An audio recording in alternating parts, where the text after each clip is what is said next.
সাভারে অবৈধ ইট ভাটায় অভিযান চালিয়েছে পরিবেশ অধিদপ্তর। এ সময় এসব ভাটায় প্রস্তুত করা কাঁচা ইট ও চিমনি ধ্বংস করা হয়।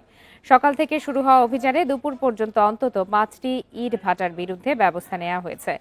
পরিবেশ অধিদপ্তর জানিয়েছে এই অভিযান বিকাল পর্যন্ত চালানো হবে। নির্বাহী ম্যাজিস্ট্রেট জানান, বায়ু ও পরিবেশ দূষণ হয় এমন প্রতিষ্ঠানের বিরুদ্ধে প্রয়োজনীয় ব্যবস্থা নেওয়া শুরু করেছে। এরই অংশ হিসাবে সকাল থেকে সাভারের ভাকুরতার ইট ভাটায় অভিযান চালানো হয়।